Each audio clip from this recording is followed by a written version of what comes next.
5, 4, 3, 2, 1. We are live. Welcome to SoHeavenly Radio. You are hanging with MJ and Mike.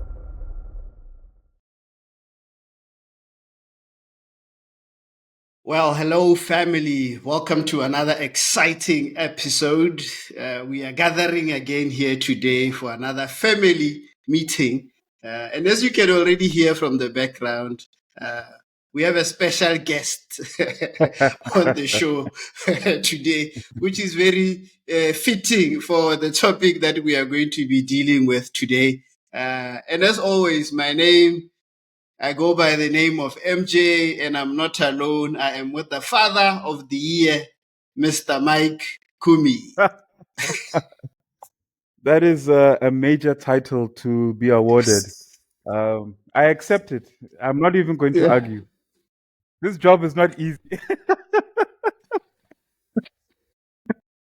The job is very difficult, as we can all see.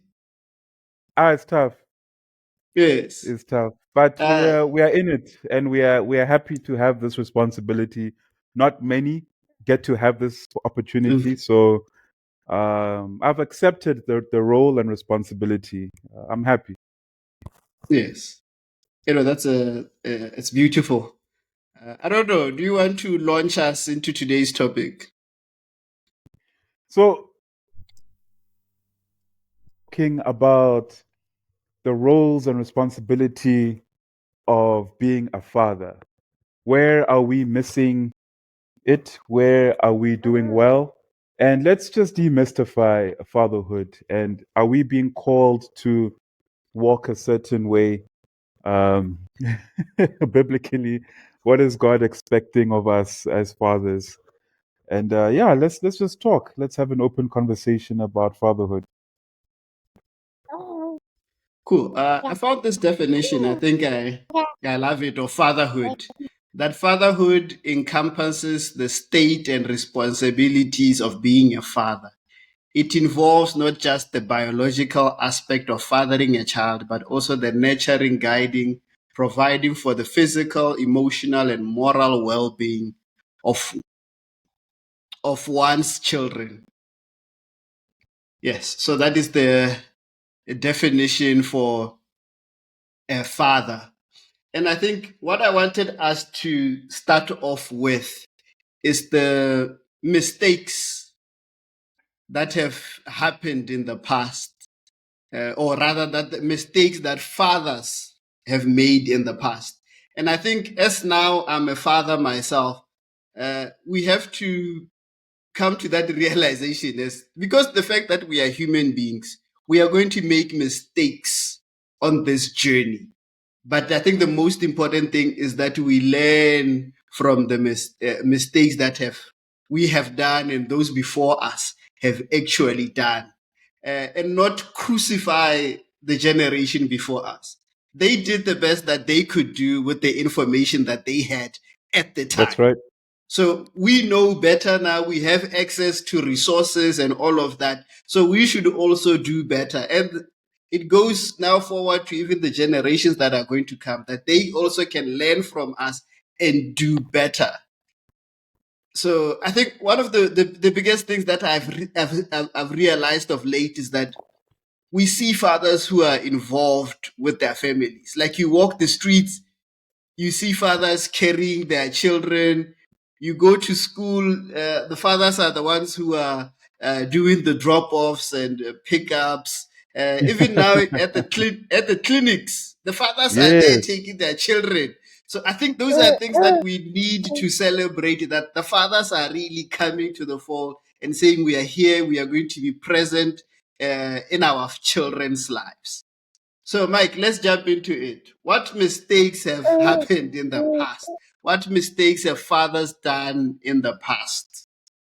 I think you were there. You were just hitting the nail on the head, MJ. You talked about being present, and I think the previous generations attempted to be present, or they thought that by providing and having a roof over the heads of their family, that it would suffice as them showing up. as them being responsible. And unfortunately, that's just like a small part of it, right? We we we realize that we actually need a more holistic presence, a more holistic involvement from our fathers. So we would have wanted them to help us, work through different phases of our lives. But a lot of our fathers just provided really well, paid the school fees. The fridge was always full of food. Uh, there were no issues. No one was knocking on the door saying, "Hey, your father owes us. You owe us. So we are here to confiscate the car or the fridge." There was nothing like that. But yet we felt something was lacking, and I feel as though this generation or this time, this era, we are a little bit more self-aware as to what could be improved upon. And number one, I think, is the emotional stability that a father can provide his children. Fathers these days are a little bit more emotionally aware, and so they can provide financially, but they can also provide emotional support. Because I think that's what culturally was pushed back in the day, that this is what a father does. The father is supposed to protect and the father is supposed to provide. So then they came in and they poured themselves into that. Mm. That, okay, I'm going to, some were going off into the mines, some were going wherever they were going just to be able to send money back home. That was the sacrifice. That then this is what we know as this is what a man does. So it was the information that they had at the time, not knowing, and sometimes also because of the lack of opportunities that were there locally.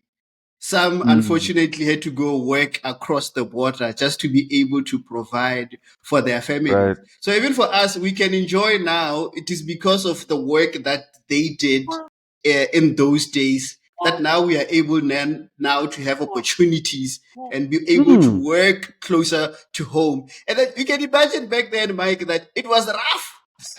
It was rough. But now we have reached we can come. Our parents can take care of themselves, but they had to take care of their own families, had to take care of their brothers and Yeah. sisters, had to take care of Mm-hmm. even their own parents. So the pressure that was on fathers back in the day was just on another level. And I think what I like about it is that as we move from generation to generation, we are getting better. Life is getting better, and we are learning from what has happened in the past. And you can see that I think men, because most men, some even grew up without even having their fathers actually present in their lives. And you can see from the level of commitment that, hey, some men now have committed themselves and beat themselves in the chest and say, I am going to be there for my children because I missed out on certain, on having a father figure around. And I think one of the things that we saw back in the day was the spirit of adultery. That the spirit of That's a adultery big was one. very rampant. That the spirit of adultery was rampant back in the day, and I think it pushed some of the fathers from not actually being present in their children's lives because they were busy just roaming around. And I think that's one of the things that has really impacted a generation. That on its own, it took fathers away from their families, and children grew up without fathers. I think that's probably one of the saddest things to see in society.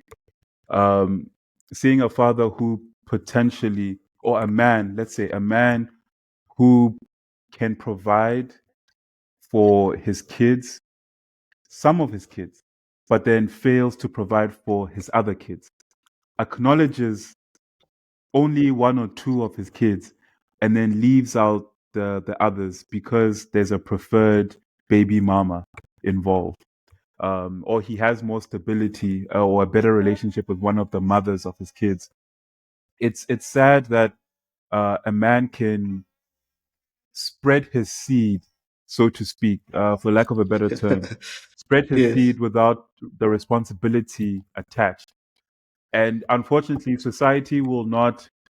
Um, it frowns upon doing such, but there aren't that many consequences for such behavior that would almost turn such men away from doing that. So you'll have a man who basically doesn't have much going on economically, but yet spreading seed everywhere. Crosses the border, SA, he's got kids there. He goes up north to Maun, he's got kids there. He's got kids in Kansi, in Francis Tower. And to do the act is very easy, but to assume the responsibility that's attached with the consequences now becomes a challenge. And I sympathize because some of these things are not taught from a young age. Responsibility should be taught that you do not bite off more than you can chew. Yeah. I remember as we were talking there, I was reminded of a story in school. I had a friend. So the story was the father basically left the home, and the father was now living with another woman. And the father was basically taking care of another man's children at the new house and ignoring his own biological children. So those are some of the things. And I think, as you already said there, it was that those conversations were not being had. And I think that's one of the things that as men, we need to have more conversation. I know traditionally men are not people who like to talk a lot. We are not wired like that. But if we are going to learn and if we are going to move forward as men, we are going to have to sit, have these conversations that will enable us to do better. And there are some statistics here that I wanted to go through about. There's the research that shows when a child is raised in a father-absent home, they are affected, and these are some of the ways that those children are actually affected. Greater risk of poverty, more likely to have behavioral problems, greater risk of infant mortality, more likely to go to prison, more likely to commit crime, more likely to become pregnant as a teen, more likely to face abuse and neglect, more likely to abuse drugs and alcohol, and they are more likely to suffer obesity and also likely to drop out of school.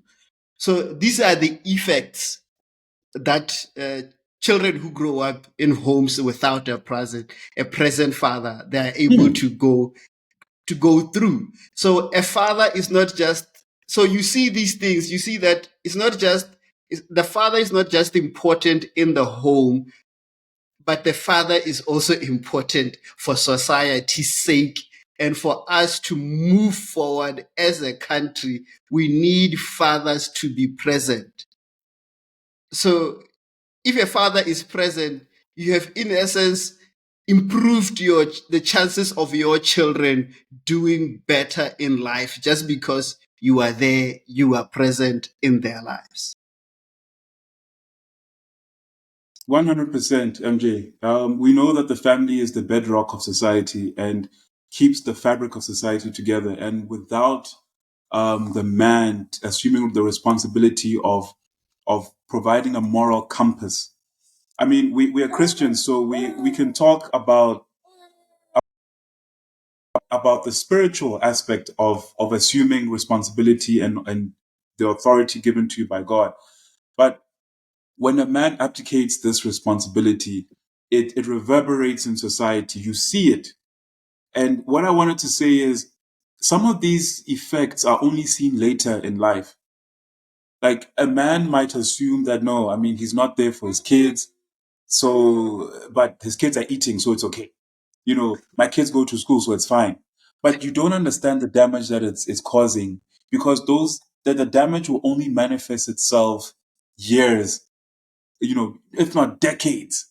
And you'll discover that this human being, this individual is not mentally well adjusted. Well, why is that? And you can trace it to some kind of daddy issue, unfortunately. Yeah. And it's said that later on, in decades or years later, people will be struggling to commit to a relationship or marriage. Some even end up abusing women just because the father was not present. And I think we need to be awakened to that as fathers, that you being absent from your child's life. And as you already said there, some will then hand over responsibility to the grandparents or to the uncles and say, no, the uncles will do my job for me as a father. That you need to be present. And another one also there is that it's God first, and what is the Bible say? Paul says, imitate me as I also imitate Christ. So the father is following Christ and the children are coming and following Christ. So the order that God has is just amazing. And when you look at it and the impact that it has, that when one thing is out of alignment, it affects a whole lot more things. And it's sad that we are living in a time where we are trying to relegate men and move them away from their posts, diminish the role that they play in a child's life. But then we are seeing the effects of that in society. And I think as society, as we are trying to progress and move forward, we should also look at where we come from. Because people were raised in stable homes, but they now want to transform that and come up with all manner of creative ways in under the pretext that we are progressive and we are moving forward. So there are some things that we can never truly eliminate, and we cannot eliminate the role and the importance that fathers have. Though we were going through the statistics this past weekend of how Mother's Day is bigger than Father's Day, how more money is spent on Mother's Day than on Father's Day. But fathers are important to the upbringing of their children and also to society and to the nation at large. That the impact that fathers have is huge. So I think it's also on us as parents to know that the actions that we are taking are going to affect the kids. Are watching us. They are watching how you treat mommy. They are watching how you treat other people in the community, and they are going to follow in your footsteps.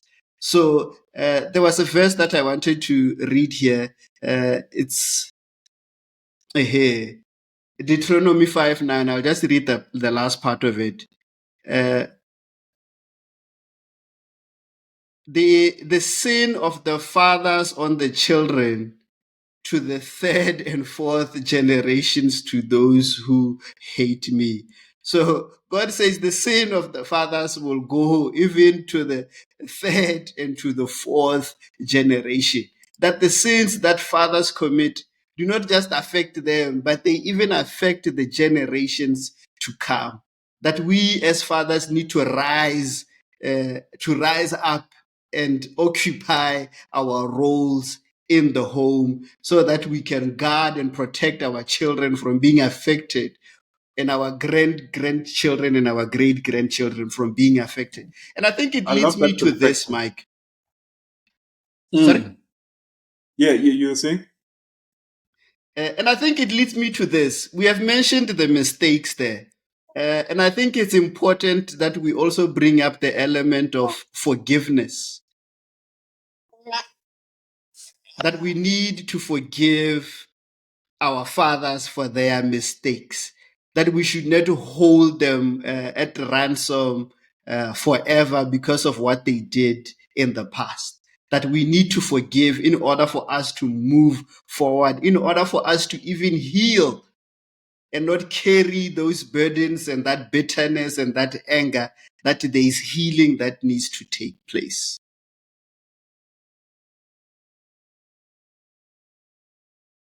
Without forgiveness taking place, you are actually creating or lengthening the generational consequences of the bloodline. We know that the life is in the blood. So spiritually, we know that whether you like it or not, there's some things there's some traits that you will start exhibiting simply because your father also exhibited the same things. It's not passed down. Behaviors are not passed down always because you saw them, but because there's a spiritual component to it. Because the life is actually in the blood, and because you are of your father's blood, you will start noticing that even spiritually, there's some battles that you will also be facing because your father also faced them. And if we are not careful, if we don't reconcile this idea, the spiritual aspect of things, we will run around in circles trying to figure out what's going on, what's wrong with us. We're paying therapists, 1,000 pula an hour just to figure out what happened to us when we're younger and what the issue is and how to solve it. And then we get put on antidepressants and things like that. And sometimes the issue is it's just spiritual.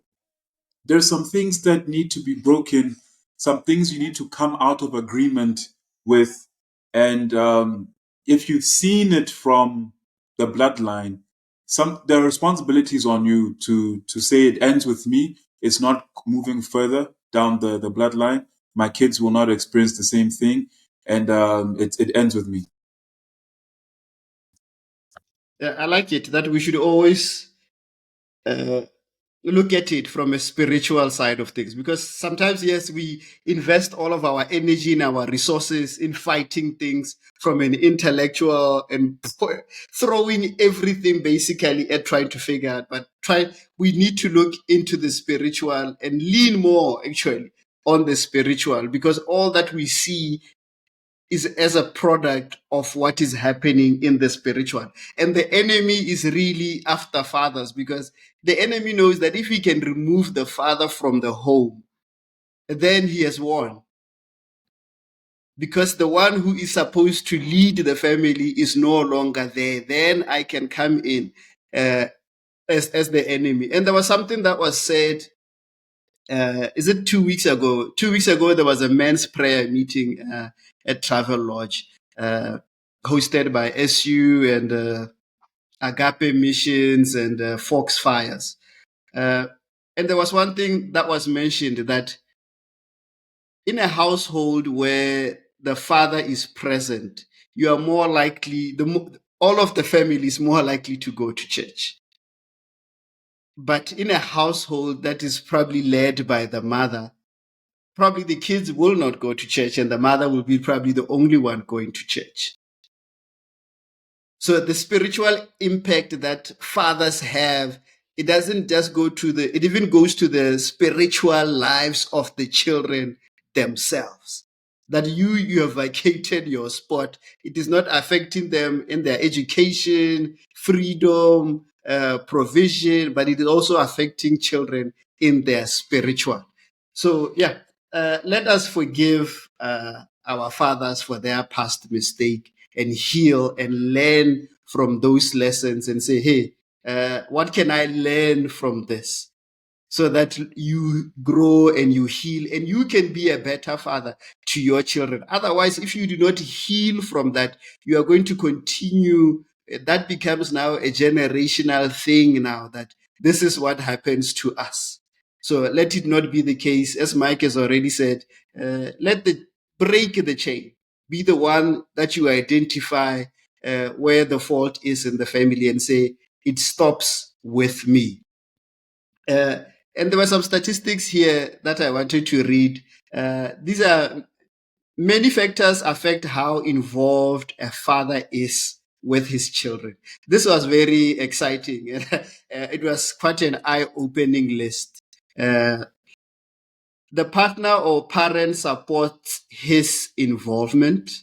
Friends and family support his involvement. Employer supports his involvement.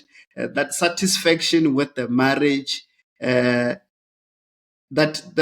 his partner, if the father is involved in his partner's pregnancy, lives with the children, and being a dad is vital to his identity, confident in his fathering abilities, children look like him, no depression, no substance abuse, no domestic violence, partner or other parent doesn't restrict access to his children. So these are the things that affect how how involved a father is in the lives of his children.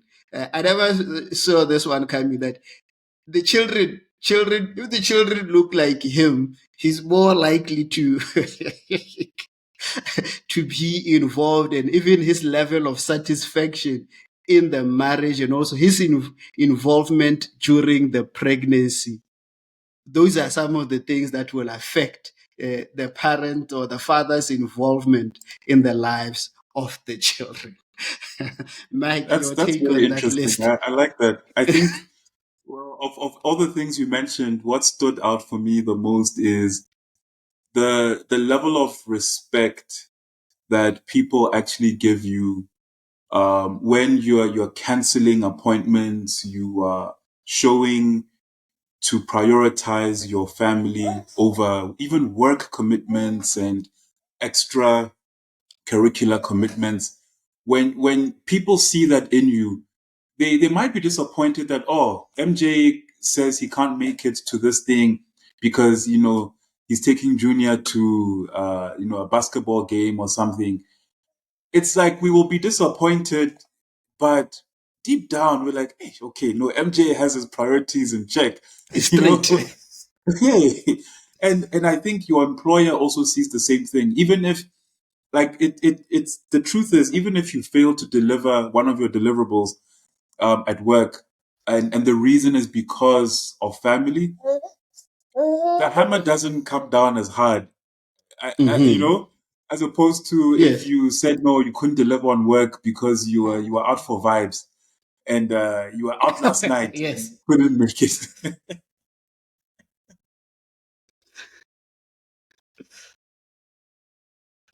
Yeah. So I think we from that list we can sort of appreciate that there are some things that can inhibit. I mean, just the what you have already said, that if your employer supports your efforts to try to build your family, then that will make it will make your life a whole lot better as a father. And also just being involved in your partner's pregnancy, being there for the 9 months, supporting, you will be there after that Oh, child is born, definitely. guaranteed. Guaranteed you will be there because you were part of that journey. But I think that's Yeah. probably some of the things that happened in the past, that it's like when the woman fell pregnant or even after giving birth, they were taken away from the father. And then that created that distance between the two of them. And that was a time that the two were supposed to be bonding. Then it makes it easy then for the father to just be like, okay, cool, and just walk away, which happens most of the time, that people will break up after the girl is pregnant. It's a big thing. I So, actually learned that recently, that that's actually what happens. And it's also culturally ingrained for that to happen. hmm, The first 2 or 3 months, there's a bit of distance, depending on which culture you're part of. There's some distance between the father of the child, the baby, and the mother of the child. for good reasons, obviously, but it also has an effect. If the relationship was not great to begin with, now it's even worse because in the infant stages, the man not being involved will have a greater effect because, like you said, MJ, there's no bonding. You don't see the work that's involved, and that creates a detachment now. And that detachment only grows as the years go by. And this is something that I learned recently. Uh, yeah, that what would happen because of whatever reason, somebody had thought that it would be brilliant that the mother doesn't eat so that the child doesn't grow. And if the child doesn't grow, then the baby is small and is easy to push out. Hence, where now the 3 months would come in, that after the mother is given birth, the baby would be indoors for 3 months. That was to allow the child to gain some weight because the baby was so small and was so vulnerable. So people were not allowed to come in because the baby was in a vulnerable position. So it was to allow for the baby to gain weight and also to build some immunity. But that now has also affected, it affected the relationship between the father and the baby because of that period where they were not able to bond. So now eventually you meet the baby and it's like two strangers now coming together, and there's that detachment. And if there is in that detachment, it makes life easier for the father then to walk away and go start a new relationship somewhere else. So, Mike, we have mentioned the mistakes. What are some of the good things? I think we can go personal on this one, that you have learned as a father, or rather from your father, that you are now incorporating on this new journey that you are on. Oh, one thing that I can credit my dad for, which is also something I'm trying to implement in my walk as a father, is to be a steady Eddie. What's a steady Eddie, you might be asking? A steady Eddie is not to be hot, not to be cold, but to provide a very stable, a very steady and sustainable Safe. environment and emotional basis for growth in the family and development. The thing is that growing up, sometimes we would make mistakes and then we would experience like a very harsh outburst, but that would also create like consequences in us emotionally. So what? Yes, my baby. Yes. So what I saw in my dad is when it came to finances, he kept things very steady. We might not have been multi-millionaires, but there was always food in the fridge. The priority was always to make sure rent was paid, make sure school fees were paid, to make sure that, and there was always money for some extracurricular, Activities. some extra things on the side. And that's what I'm also trying to implement, that it's better to be steady, to always provide, yes, my baby, a steady environment than for it to be turbulent. Because the kids suffer from turbulence. Uh, what I think is beautiful, and I think most fathers tend to be steady eddies, that they always maintain a cool head and approach to life. And I think what I learned from my father, I'll tell a story. I was young. I remember I was young and I had been naughty. And there I was in my room, feeling very sad and that I've disappointed my parents. And I was expecting to be shouted at. And I remember in that period that he sent a message.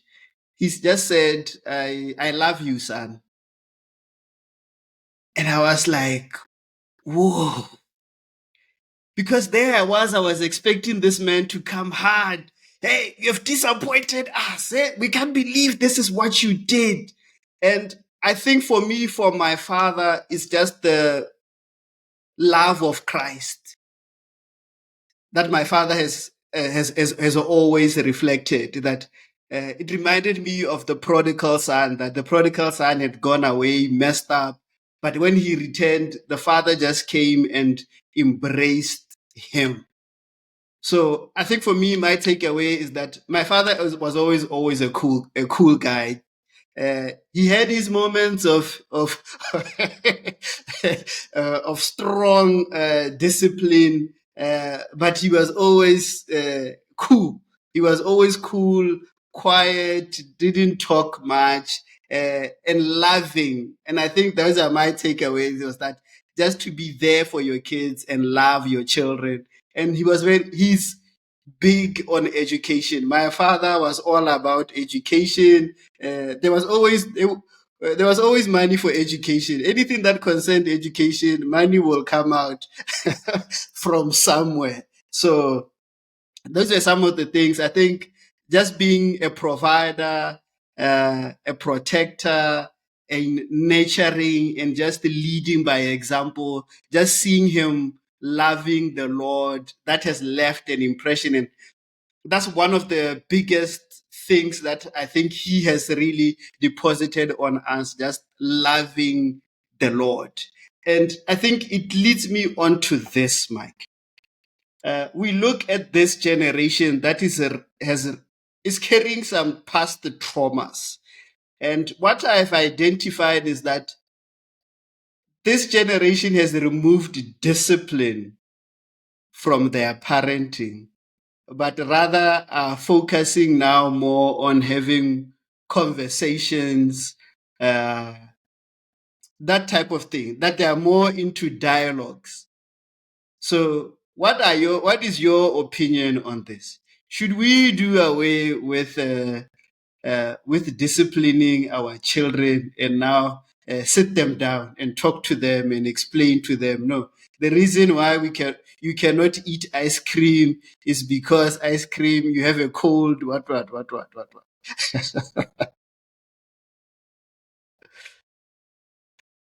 I think fathers today in this era have a better understanding of the human condition. They have a better understanding of human psychology. So they know that beating is not always the most effective. Don't get me wrong. There are some instances where you need to just tap a little bit, just to say, hey, there's fire here. And I'd rather have you alive and smack your hand than dead and leave you to your devices. So I do believe that fathers today are discovering that actually, instead of hitting the rock, you can speak to the rock. That's a good one. Yeah, you can just communicate. Some of us grew up. There's large portions of our lives without dialogue from our parents. It was always a one-way communication stream where you do what I tell you to do because I said so. But these days, I am raising, well, my daughter is very small, so there isn't much dialogue. I speak, but she says, but that's my endeavor, right? That's my desire to create the dialogue and to have understanding. They will not understand everything. There are some instances where you have to put your foot down. I understand. But the dialogue, MJ, is so important. Can you imagine? Like, I don't think your dad understood what coming home and saying, son, I love you, did for you. Even growing up. It's like he was not tone deaf to how you were feeling. And he knew that in this moment, he needed to change the narrative and the spiritual atmosphere that was surrounding you in that room at that moment in time. So the dialogue is so important. What we say and how we say it is of utmost importance. Yeah, I think you said it well. I think there's a place for both. There's a place for discipline, and then there's a place for dialogue. That too much of a good thing, it never really works. So if you focus more on discipline, that will not be good. But if you focus also on the dialogue, because we also have to accept that these are children and they are not going to understand and co-sign everything that we are also trying to communicate to them. And I think as I learned, there's a story that William McDowell shared that his son was performing somewhere, and he had a gig somewhere. He was performing, there was a worship night somewhere. So he realized that if I'm not there for this guy's performance, he's going to remember this for the rest of his life. So the William then drove the whole night just to be there for his son, because he knew that this is going to become a core memory, that my father was not there during my performance at school. That all the other things he's going to forget, that no, my father provided food for us. Those are things that he's going to forget, but he's always going to have that impression and have that memory as a core memory that my father was not there. So he realized that and drove all night to make sure that he is there for that performance. So I think as fathers, we have to rise up and open ourselves also to learning from other fathers and learning from those who have gone before us, learning from current fathers, and grow together so that we can do better. Because I realize every day as a father that, wow, the mammoth task that is facing me is beyond me. I need all the help that I can get. And that is one of my prayers, that Father, help me to make sure I raise this boy correctly. Because I realize that I have to now come in. He's looking at me and I'm looking at God. That God, as this boy is looking at me, please help me and lead me correctly so that I can do a good job at raising this boy. And also allowing and giving myself grace also, that there's going to be some mishaps along the way. And I think that's where now dialogue then comes in, because in the past, your father just said what he said and moved, didn't care what you had to say. So let us do better and let us take advantage of the resources that we have at our disposal. Mr. Mike. Yeah, in closing, MJ, I couldn't have said it better. Let us give ourselves grace for this journey. Let us learn from each other, but let us do better. Let us do better than previous generations. I think the onus is on us to take the positives from our parents and make it work for us. And then also take the negatives and understand why the negatives happened, and see how to cleanse, how to filter out the negatives and say, okay, I understand why my parents raised us like this, with the resources that they had. This is what they did right. This is what they did wrong. And this is what I can do moving forward with my own family. So I think you cannot do this journey without reflecting, without discerning, and without taking action on what you have discerned and reflected upon. You have to come to some kind of conclusion to say, my father did this. This is the mistake he made. And I will rectify these mistakes by doing ABC. If there's no action plan involved, then it's just wishful thinking. So that's my encouragement as I go up and put my daughter to sleep.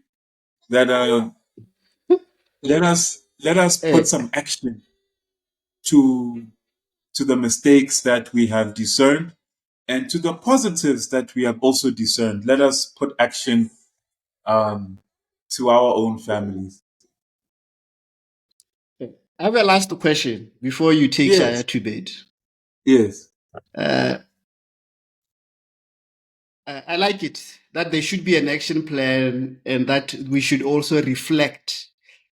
Because I think if you are able to assess the reasons why decisions are made and you are aware, that will help you then going forward. But my question is, do you think as men, as brothers, we hold each other accountable? Or we then become, how do I put it? We become enablers to some misbehavior. That, oh no, I see my brother. I remember I was having a conversation with a friend, and during that conversation, I realized that the man was losing focus.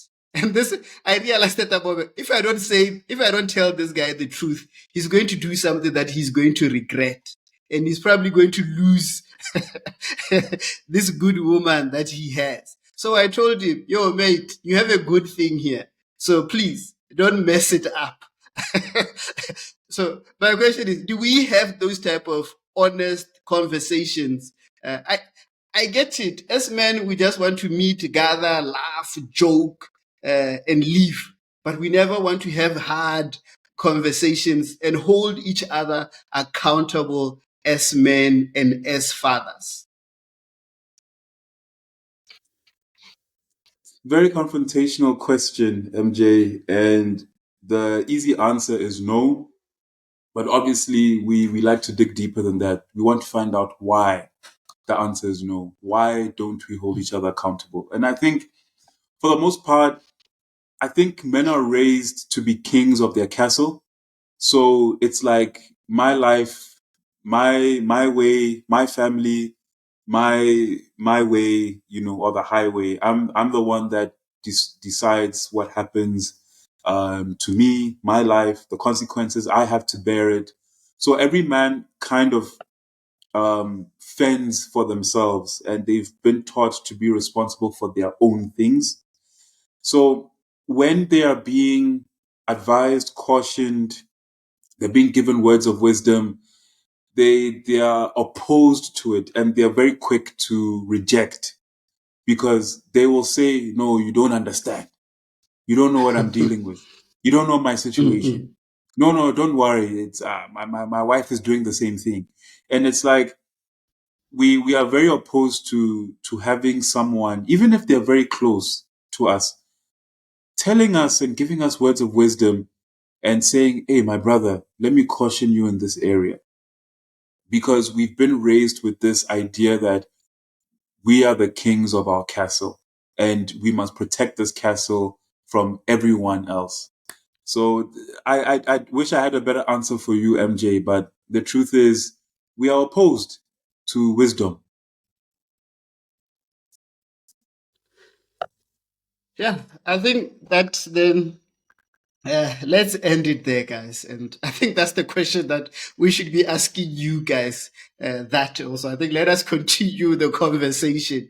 That why don't we as men hold each other accountable? And I also sometimes question even the conversations that we have as men, because we come, we meet, we don't really check up on each other. We'll talk about everything under the sun, football, politics, whatever, rather than really checking in and asking, hey, how are you guys at home? Are you guys well? How are things with the family? That we should have those conversations also. And also open up. I think that is also what you are saying, is that we need to open up to receiving counsel and guidance. And I think it's wise sometimes not to reject or to fight the advice, but just to say, oh, okay, cool. I will go sit on it and reflect on what you are saying. because yes, it's correct. We're not going to take every advice that we are given, but it's important to sit and reflect on what has already been said. So yeah, let us go out there, guys. Sometimes men are labeled the unsung heroes, but to the fathers in my life, I appreciate you. I am who I am today because of you guys. And you guys are my heroes, and you are such an inspiration. And what a blessing it was during that men's meeting that Mr. Mike Kumi Sr. was there ministering the word. So I was like, wow, we have fathers in the house today, and it was such a beautiful and awesome time. So, man, let's get more men in the house of the Lord. The more men that we will have in the house of the Lord, the better for our families, the better for our societies. We need to see more men in church than we see them at other places on Sunday. So what we have seen is that people are able to go to certain places on Sunday, but they cannot go to church on Sunday. So, man, let us make time for our children, do better by our children. Before I start rambling on, Mike.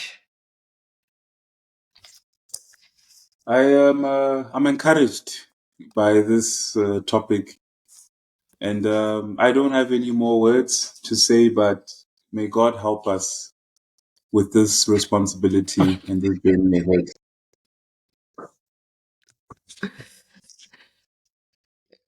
I couldn't have even said it to myself.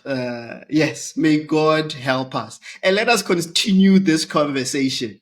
So let it not be a conversation that ends here. I mean, we have only been talking for 15 minutes, and there's so much to unpack rather on this topic that we cannot fit within this time limit. So let us have more of these conversations.